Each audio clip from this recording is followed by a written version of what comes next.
All right, guys. Well, it is another day, and honestly, I'm really starting to feel like the sunshine's coming out.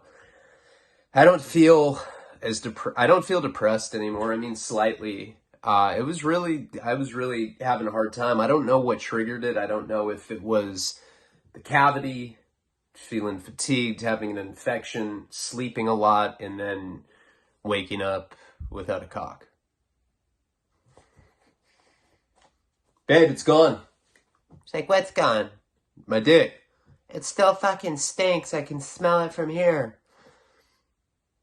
But I didn't have a dick for about 10 days. And, I don't know if it was the cavity thing. I don't know if another hypothesis that I had was that it was going through this documentary shit. Having to examine myself as a young man in the 80s.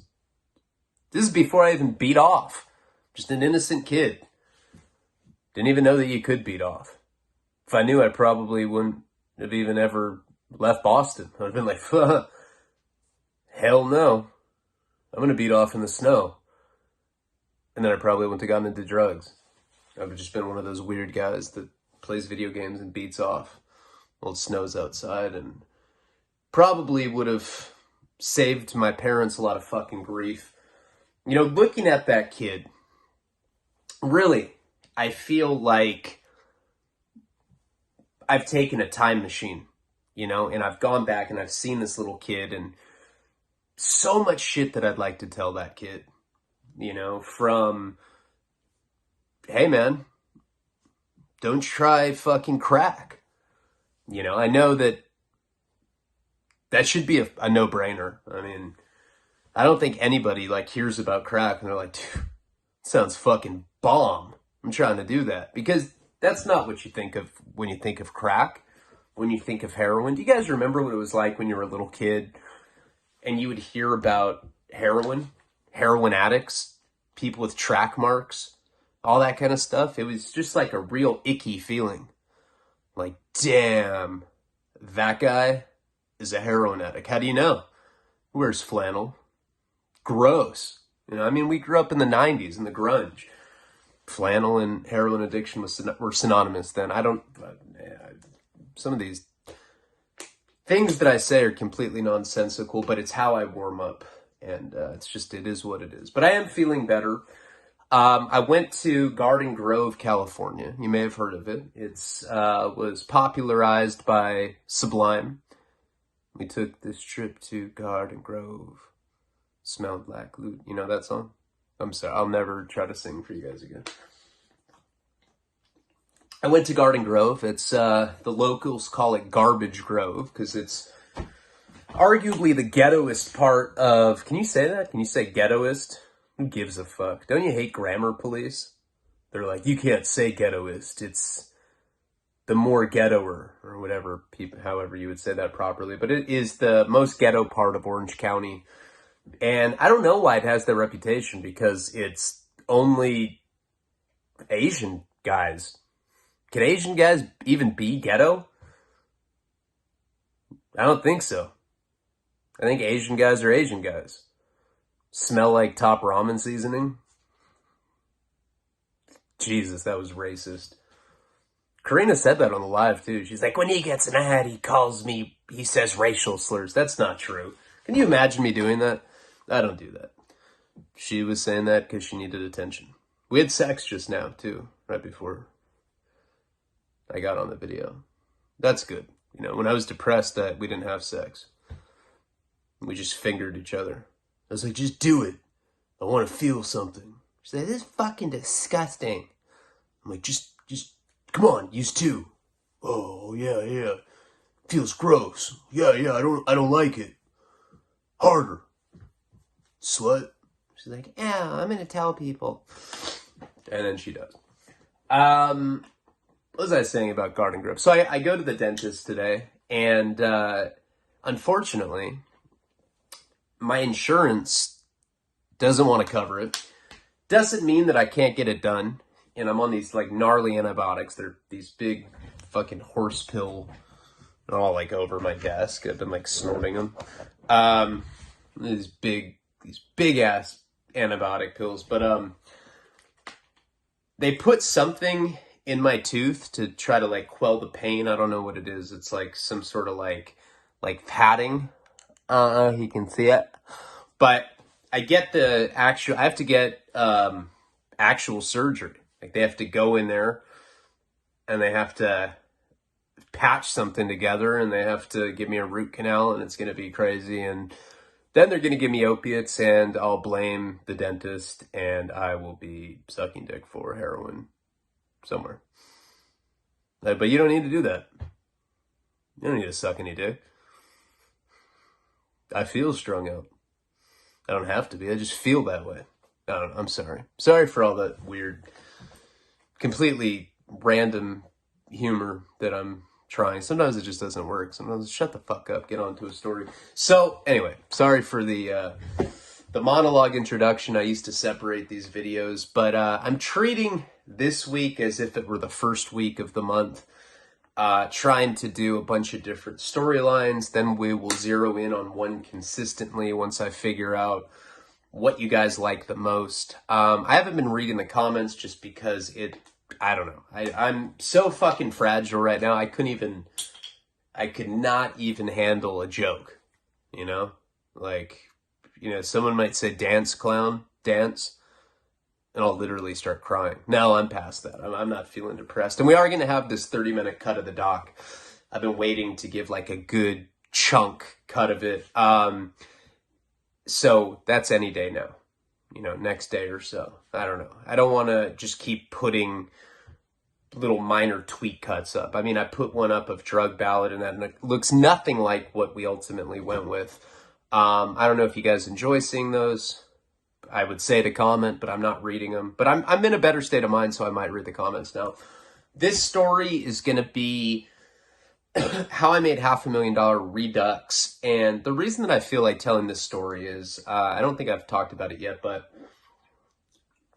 when I was on my little vacation to Central California over the last week, when I was depressed as fuck the whole trip, it really sucked. And I was having like anxiety attacks. I was like, oh, I have to do a video. And I like tried to do one when we were driving and I was like swerving and Corinne's like, oh my God, we're going to die. I was like, they're going to get mad. They'll yell at me. She'd be like, you are such a bitch. You know, I'm sure they understand when you go through a little rough patch, but I do feel guilty when I don't post shit. Believe me, it's not just like, I'm like, fuck those fools. I'm just going to do what I want. It literally affects me very negatively when I don't post videos. It gives me anxiety. But when we were on that trip, I ended up meeting up with a guy from that period, with Sass and Shamrock. These are all fucking made up names, so it's hard for me to remember what I called each one of these characters. But this guy, just to refresh your memory, when I had first started selling drugs, it had all started when I burned that one guy with the fake DMT. Guy's name in real life was Damon. I forget what I used to call him, but that's what his real name was, whatever. Been seeing that guy for years. I ended up burning him. I ended up flipping a lot of Molly. And this was back in the time before Molly was even a thing. Now you turn on the radio and you hear them talking about Molly Percocets. You know, there's people that talk all properly, they're like, Molly? That's fucking tight. And people like that say it. And back then, it was more of like an underground rave thing. I didn't even say that right. That's fucking tight. God, I was doing that so perfectly today, and I'm not doing it right now. Now that it's fucking Ricky, and I'm 9 minutes into it. That's just great. That's what I do. I stand in front of the mirror and I practice. I go, that's fucking tight. That just doesn't sound the same. It was making Karina laugh. Anyway, this particular guy, if you guys remember, I had just started dating Jenny. She was into cocaine. I used her cocaine addiction as a way to kind of satiate her with drugs, kind of satisfy her habit so that I could do heroin better, if that makes sense. It was like, I was like intentionally trying to have her do coke because she liked coke So I like went out of my way to enable that addiction because she was so, you know, she was so against me doing heroin.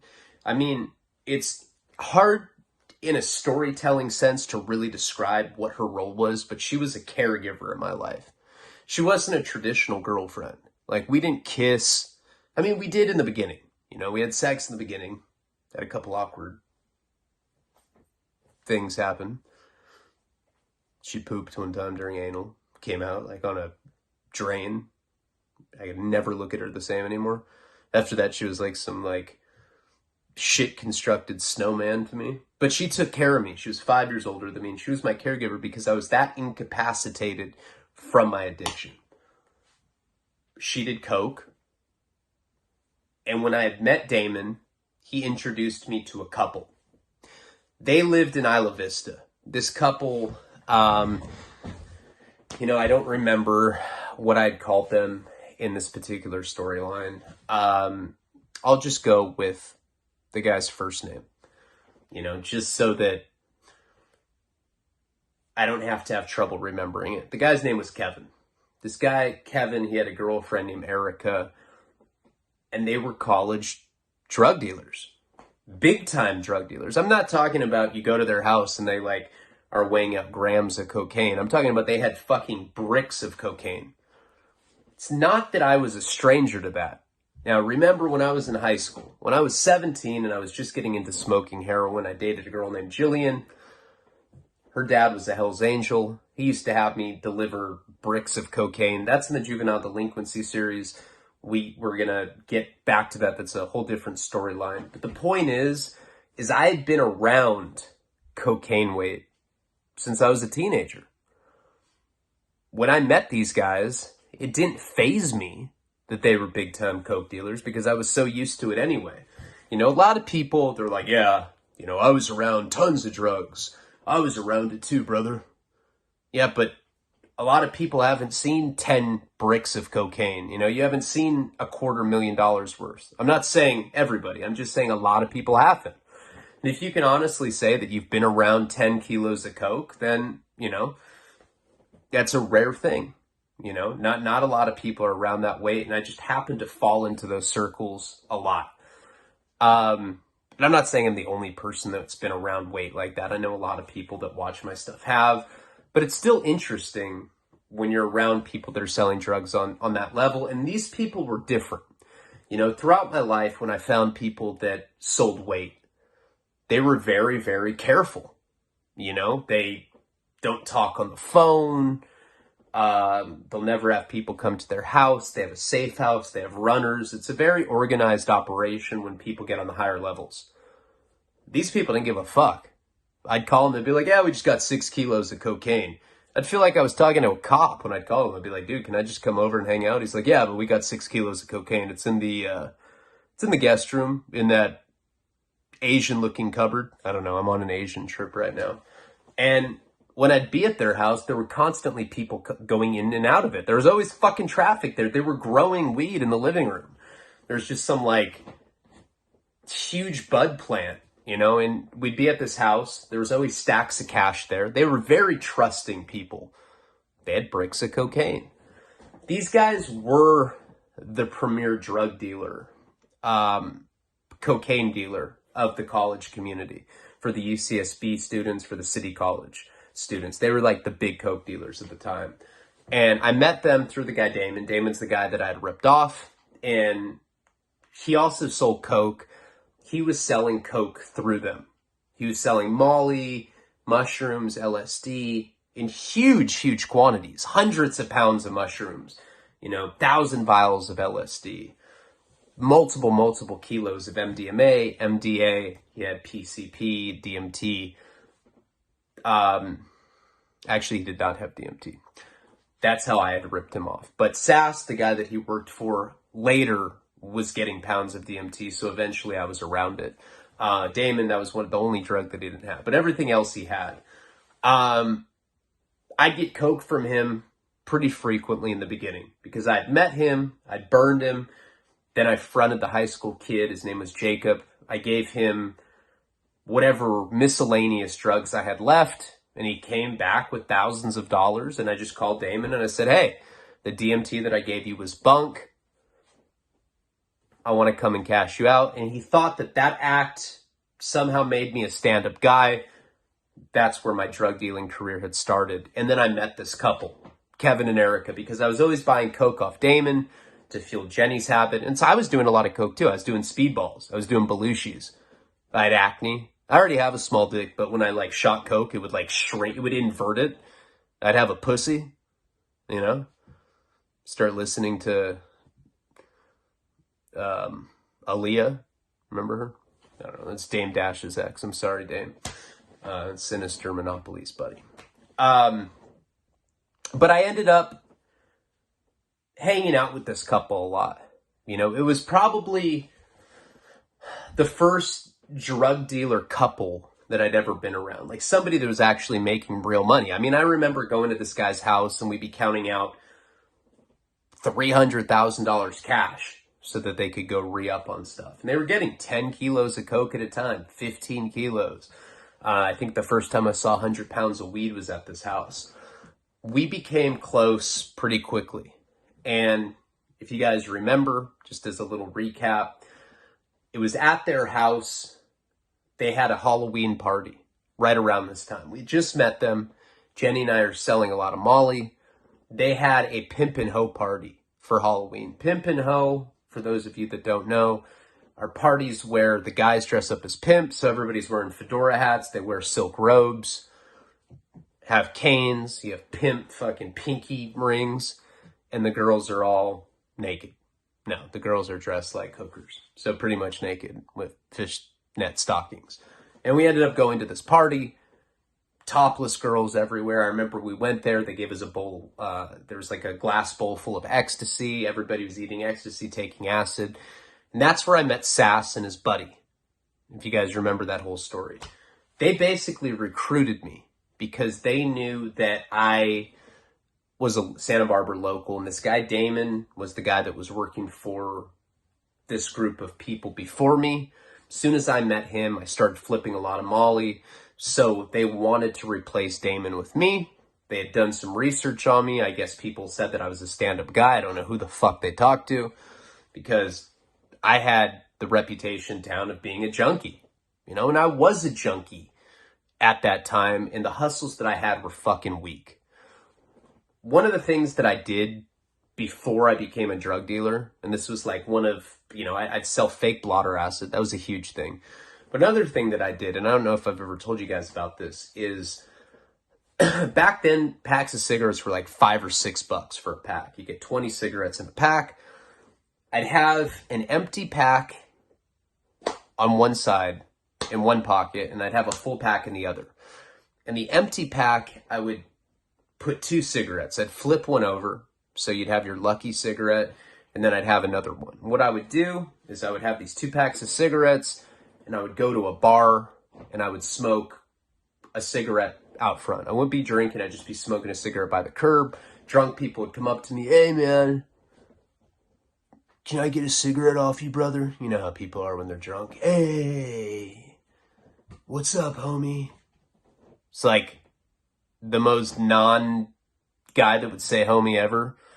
He's like Egyptian, works at like a liquor store. What's up, homie? Do you have an extra smoke? You know, people like that. And I'd always be like, no, I don't. I only have 2. I got my lucky, and I only got 1 after that. Oh, come on, man. Come on, bro. I really need a cigarette. I mean, I'll sell you one for $1. I'm sorry, I'm not trying to be greedy. Okay, deal. You know, drunk people fucking pay $5 for a cigarette. But I'd always sell them for $1. Take the $1. Then I'd take a cigarette out of the other pack and I'd replace it. And I'd just pull this charade, do it a couple times. And back then, a half gram of heroin cost $30. So I did that enough times to get $30. And that was one of my hustles, selling fake blotter acid, selling, burning people for fake IDs, pulling licks, selling, you know, little breath drop vials full of water and telling people that it was acid. Everybody around town wanted to fucking kill me because I was a little junkie that would run around burning everybody. I'd stabbed a skinhead, the whole Ian situation. You know, that's become one of the kind of the flagship story of mine. Stabbed a skinhead when I was that age. I don't know who these guys had heard from that I was some stand-up guy, but that's what they told me. They picked me to work for them, and they also picked this guy, Kevin. They picked two guys. Now, you guys probably remember him from the original How I Made $500,000. When I first met them, they were big-time coke dealers, and none of those guys did heroin. I was like the dirtbag, you know, and all that old footage you see of me, all that stuff from 2007, you guys have seen raw footage, you guys have seen the Heroin Gabriel movie, all of that stuff, the Cop Busters era. That's what I'm talking about. That's this period.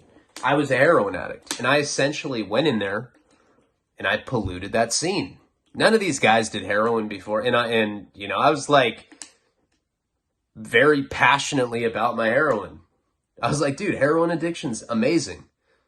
Yeah, once you get addicted to heroin, all the bitches want you. People just start giving you money for free because you're addicted. And people are like, oh my God, that sounds amazing. I want to do it too. And then people just start fucking dropping like flies. I literally went in and I polluted the scene. All this shit happened, and we had discussed that pretty explicitly in How I Made $500,000. And by the end of it, a couple years later, everybody was addicted to heroin. Everybody blamed me. No bitches, no money. Just me. And I was on methadone, and I was fat. And I was everybody's heroin dealer. And I'd have like cheeseburger stains on my wife beaters. I was obese at the time. I was on methadone. I didn't come for like a year. I went completely asexual. And I was fat, and I collected art. I was some like fat art guy. I was like, man, fucking Warhol's phenomenal. I started saying words like phenomenal. Everyone's like, who is this asshole? And eventually, this guy Kevin just went completely down the tubes on heroin. So did everybody from this scene. Now, I hadn't seen this guy, Kevin, in 11 years. When I got out in 2013, that was after Jenny had pistol whipped Sass. That was a big deal as well. You know, people thought that I'd ratted. That was a big component of the whole thing. I got arrested by the feds with a half pound of heroin twice, and they let me go. I was like, oh, I'm solid. You can trust me. Nobody fucking believed me. Everybody thought that I'd flip for the feds. And it took me going away for 5 years, coming out, nobody went to jail, for people to be like, oh, I think he probably stayed good. Of course I stayed good. Nobody went to jail behind me. Came out with clean paperwork. Eventually, Kevin and I started talking again. His life had changed pretty dramatically after all that. Girl that he was with, Erica, that relationship was long gone. He had gotten married. He had gotten divorced. He had had a kid. He got on the methadone program. And he moved up to this little beach town a couple hours away from Santa Barbara. And we kind of stayed in contact over the phone. And we had talked here and there. This last prison term, ironically, he started writing me quite a bit. You know, he wrote me pretty frequently. And he's a really, really great guy. You know, he's a really, really nice guy. I don't know if you guys remember from How I Made $500,000, but there was a certain point where I had become addicted to crack. And I was smoking $600 worth of crack cocaine a day. That is not an exaggeration. You know, I mean, that sounds like bullshit. Like, dude, my dick is that fucking big. The girth is that wide. I fucking cum marbles. Put holes in bitches' throats. You know, it sounds like that. I used to smoke $600 worth of crack a day, but I did. And I don't care how much money you're making. That's not sustainable. And eventually what had happened is I ran out of money while I was selling all this Molly and all this other stuff. Kevin bailed me out. You know, he ended up giving me $20,000 cash just to help me. And he was always doing stuff like that. I paid him that back in that time. And one thing about me is I always did pay my debts on the street. You know, there's not people out there that say that I owe money. The thing about when I got arrested and people saying that I was a rat, that lasted for a long time. And the reason that people said that is because a year into my addiction, when I was selling drugs, I was sick of waking up dope sick. I was sick of it because that's what happens when you're strung out. Doesn't matter how much money, doesn't matter how much dope you have, you wake up sick every morning, throwing up, you know, and I'd go downstairs, put the dope on my salad spoon, cook it on the stove because that's how lazy I am. I wouldn't even like using a lighter was like, ugh, it's too much work, you know? I'd put the salad spoon over the stove, I'd cook it, and I'd kind of like tilt my head away because just the rising fumes, the stench of cooking heroin would make me vomit. And I'd just start coughing and throw up this acidic bile. I'd be like, bleh. I'd look like out of the movie Alien, but like no alien popped out of my stomach, but it was like the same kind of movements. Like I'd just like wake up and I'd like have pajamas on and I'd go put heroin in the salad spoon like it was like a normal thing to do, and I'd be like, bleh. And Jenny's like, Jesus, you look miserable. So I had heard from some old timers that you could get on methadone and the half-life is a lot longer. So you go take the methadone in this little liquid cup and you're well for 24 hours. Now this is the problem with methadone. It's its own addiction, right? And, God, what was I? There was a point of talking about the methadone. Jesus, why did I forget it? I don't know. Well, anyway, the point of methadone is to replace your heroin addiction with methadone addiction. And that's exactly what happens. You get addicted to the methadone. But if you're still doing heroin on top of that, now you're addicted to two drugs. They drug test you frequently at this place. And if you get a dirty drug test, they don't punish you. You don't go to jail or anything. But what they do is they take home your take-home. They take away your take-home privileges. So when you go to a methadone clinic, the whole point is that you're not on other drugs. They drug test you, and if you're getting all clean tests, they'll give you take-home methadone doses. So they come in these little plastic bottles. You have to put it in a lockbox, and you have to go to the clinic a couple times a month. When you're getting dirty tests all the time, they make you go to the clinic every single day. So it became this nightmare where I'd have to wake up at 5 in the morning. I'm strung out on heroin. And I'd have to go to the clinic and I'd have to dose. And now I'm addicted to methadone and heroin. And it just became this awful thing. Also at the methadone clinic, you have to see a therapist once a month. It's a joke. It's like people that aren't even qualified to be a therapist. They're playing like WWF games on like some little electronic, like disposable video game thing you get at the pharmacy. Like, are you even listening to me? They're like, shut up. Seriously, that's how my therapist was at this place. Eventually, I ended up getting this girl. Her name was Charlie. She was an Asian girl. And she was my age. She never liked me, you know. She always thought that, you know, I think she thought that I had an attitude. I don't know. I probably did, you know. I didn't want to be there. And she didn't play WWF games, but she wasn't a good therapist, and she was my own age. You know, I wasn't going to be honest with her. Yeah. You know, I'm just pushing weight, and I come here just so that I don't have to wake up throwing up every day. Can I go now? That's not how it was, right? I would sit there and I would be very evasive with her, dismissive. You know, I wouldn't answer questions directly. I was never honest with her. And because she was my primary therapist at this methadone clinic, if I ever missed a dose, a lot of times if you miss a dose, they won't give you another one, you know, until the next day, unless you get it cleared by your therapist. So if I missed a dose, this is the person that I'd have to go through. When I got arrested the first time, when I'd gone down to LA, when I got busted by the feds and they let me go, I was in the holding tank all night.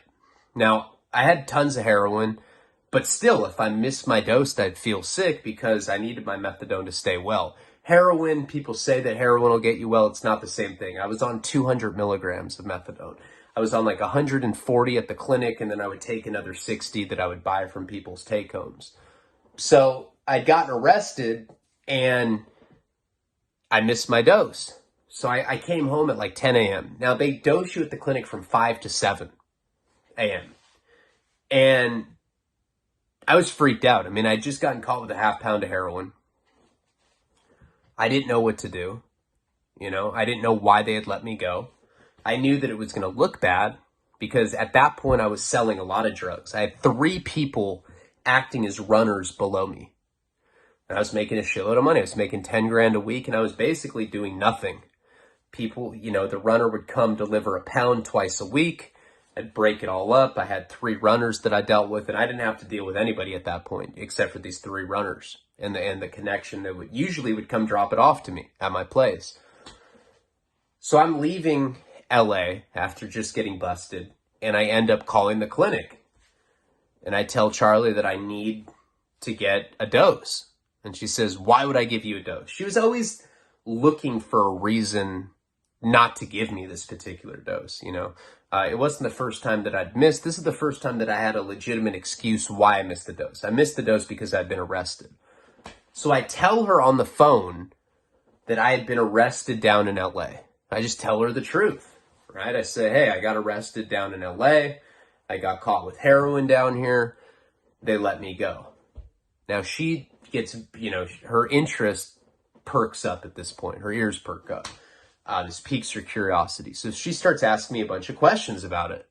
She's like, "Well, what do you mean you got caught with drugs and they let you go? What does that mean?" Now, I looked at her as just my therapist at this place. I didn't look at her as connected to the drug world in any way. So I just told her the whole story. You know, I told her that I'd come down to LA.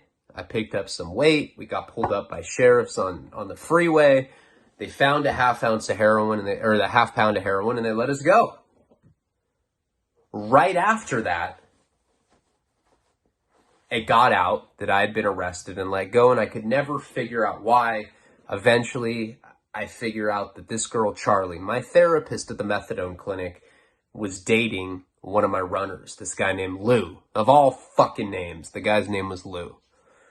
And he was like some real, he'd wear like these, like the same kind of shirt that Hunter S. Thompson would wear, like kind of like floral patterned button-ups. Kind of, Mike Virgin wore the same kind of shit. Be a button-up and there'd just be this bushy, like greasy chest hair like poking out of it. He just looked like a classic dirtbag character. Looked like the kind of guy that like plays volleyball at the beach on the weekends and then like date rapes college chicks like at night around bonfires. He's like, "Yeah, drink out of this plastic cup." She's like, "Okay." And then you like see him like dragging her with one hand like on the beach. I don't know. It's a pretty extreme example, but you know what I'm trying to say. So this girl ends up getting it out to the entire drug world that I'd been arrested with a half pound of heroin. They let me go. It made me look horrible. And if you guys remember, that's when the competition, it was a guy named Steve at the time, this real piece of shit guy that had some like 18 I think she was underage. You know, she was either 18 or under 18. He had some girl that he had essentially strung out on PCP and she was his sex slave. And he was the other major heroin dealer in Santa Barbara at the time. And him and I were on amicable terms. If you guys remember, he owned a pizza place. He took me out to lunch, put a gun under the table, and he accused me of being a rat. Sounds like a movie fucking moment, but that actually happened to me in real life. And the whole reason that it got out was because of this girl, Charlie, my therapist. At that point, Kevin, even though we had been friends for, you know, going on 2 years now, I was selling drugs with him this entire time. You know, he stopped talking to me because he thought that I was a rat and he was still very much in the game. He also was working with a doctor at the time who was like acting as like a pill mill, and he was writing an abundance of prescriptions to like Oxycontin and morphine and Dilaudid, and he ended up catching a case with this guy. So we kind of lost touch. I saw him when I was on vacation last week, and we started talking, and You know, I mean, he had, like I said, he had written me while I was in prison, and he basically apologized that he wasn't there for me on the first term and that he had turned his back on me because he thought that I was a rat. Now, of course, this whole group of people that he's still associated with. By the way, he is still friends with Shamrock to this fucking day. The guy that I tried to get those homeless guys when I got out this time and pretended like they were Mexican mafia associates of mine, but they were actually just homeless guys with handlebar mustaches. What can I say? I'm a clever guy.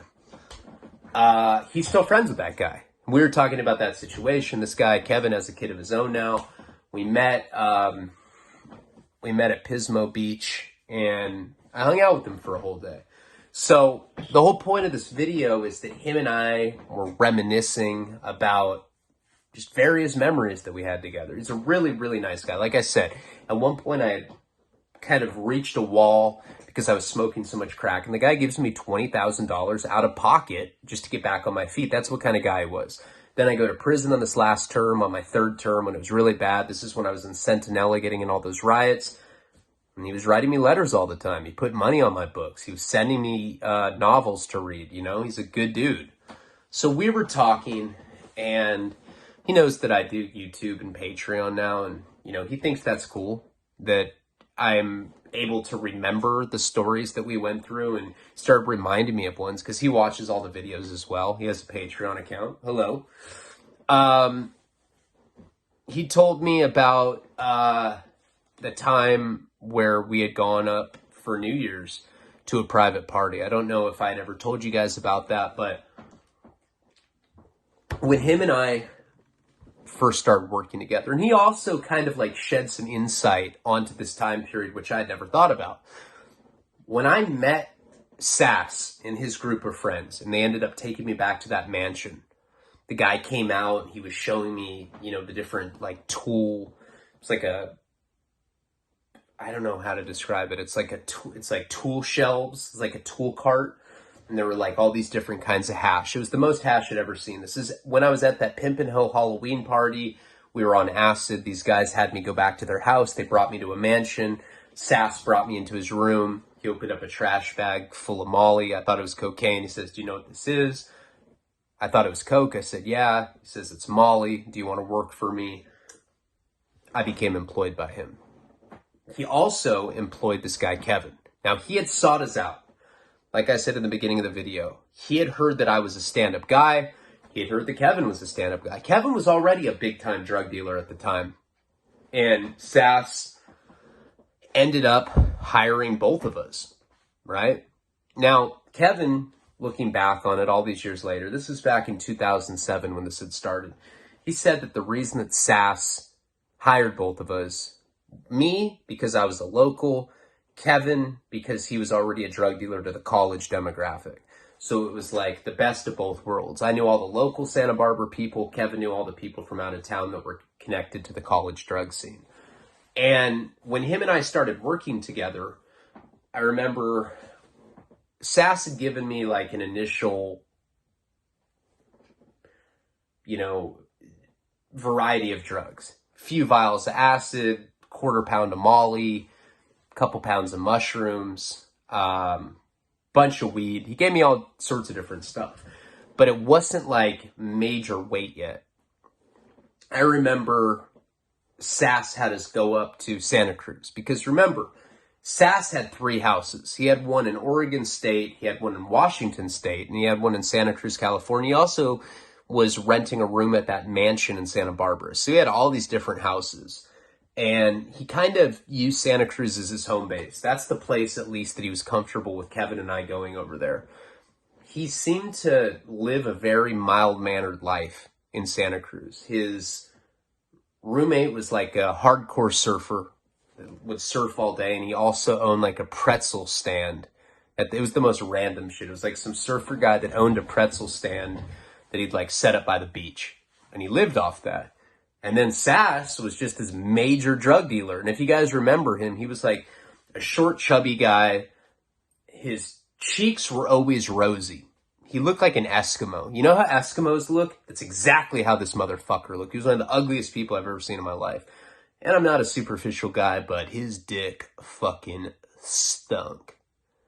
I'll never do that again. I'm sorry. I immediately regretted that.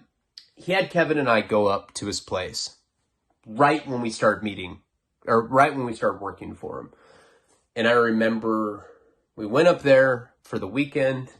How did we get there?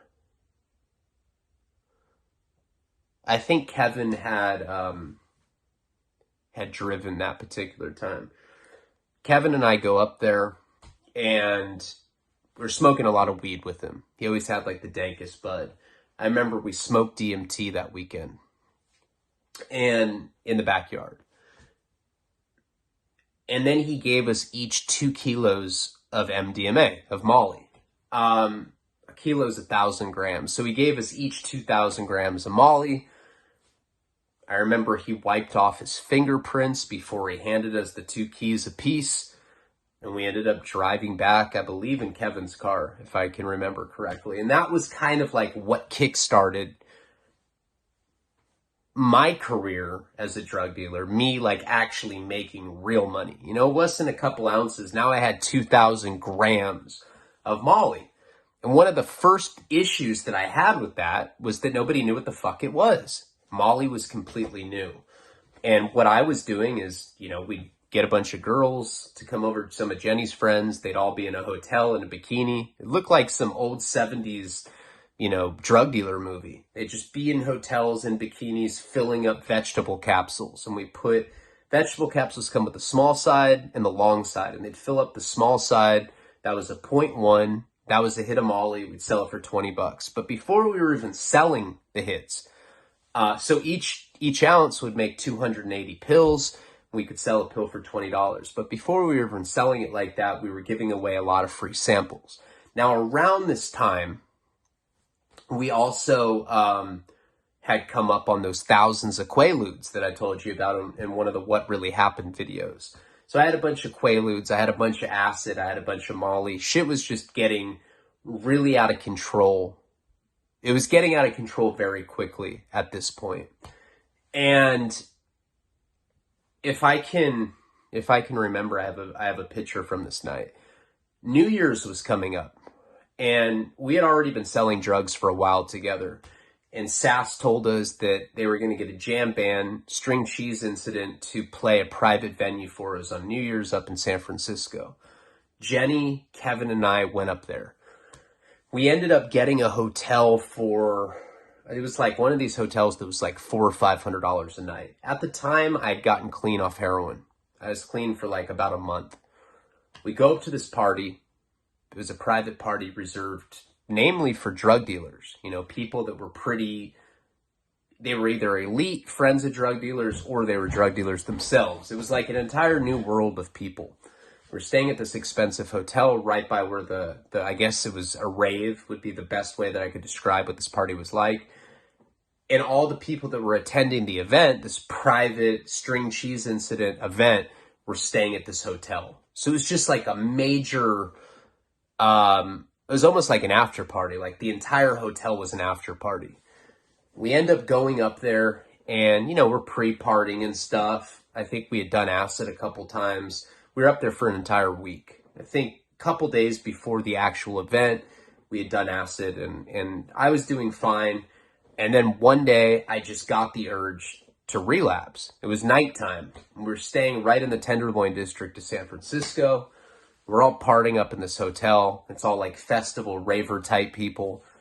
And I don't know, I just got that urge. And when I want to relapse, as you know, if you're a junkie, nobody can stop you. You get tunnel vision. You're gonna use. That's it. Nobody can stop you. That's it. Once you make up your mind in your head, you're gonna do it. And I remember leaving the hotel. We're already in the bad area of San Francisco. I walk right out to the street. I see some Norteño, and I was like, I was like hailing a cab. I was like, Chiva? He's like, right here, man. Spits out balloons, bought it, got some rigs off him, went up to the hotel, proceeded to relapse. And I remember I was on some straight up cutting my dick off and sending it to a relative time. I came out of the bathroom, tears streaming down my face, and I was like, I relapsed. And all these guys are like plur, like peace, love, unity, and respect type guys. People are like hugging me. There was like some black dude giving me an Eskimo kiss. He's like, it's okay, brother. I was like, whoa, man. Hey, I don't do Eskimos. He's like, oh, yeah. Yeah, me neither. Queer. And Jenny was like, oh my God, I can't believe you relapsed. So I remember that had kicked off. And this was on New Year's Eve is when I had actually relapsed. It was the day of the event. So I just relapsed. Already off to a bad start. We end up going to this party. It was Kevin, Jenny, me, and whoever else was at this hotel. It was just a bunch of, the whole hallway was full of like drug dealers and people that were going to be going to this party. And we get to this rave type event. Like I said, it was a list party. You had to be on the list. And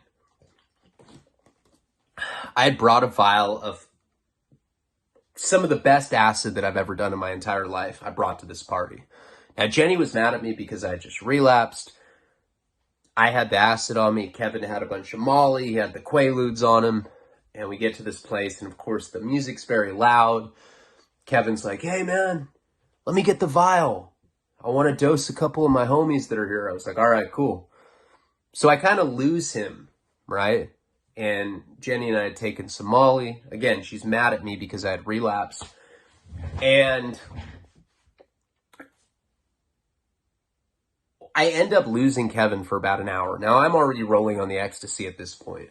Finally, I find him, and I'm like, hey, because I wanted to do some of the acid myself. I was like, hey, where's my acid? She's like, hey, I accidentally dosed everybody with it. I was like, what do you mean you dosed everybody? There was 100 hits in it. And they were, it was liquid. So he had dropped 100 separate hits on people's tongues. I was furious with him. He was like, dude, it's the best acid ever. I was like, what the fuck? You just took my shit? He's like, I can't hear you, man. It's like, I love this song. I'm like, you're a bitch. So he's like, just here, suck on the vial. So I end up sucking on the vial. Now, always questionable to do that because some of the most intense acid trips I've ever had in my entire life were after sucking on the end of a vial. So I end up sucking on the end of this vial. About 30 minutes goes by. I'm already mad. Jenny's mad at me for relapsing. I'm mad at Kevin for giving away my acid. And all of a sudden, it starts kicking in. And when I'm talking about it kicks in, this is some of the heaviest tripping that I've ever gone through. And it comes on strong like that. It comes on like a fucking peak. Probably had like 5 or 6 hits of this stuff. And this is the kind of acid where you only need one.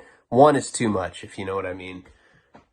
And I remember looking at this sea of people and everybody's face just became completely featureless. It was like just blurred faces.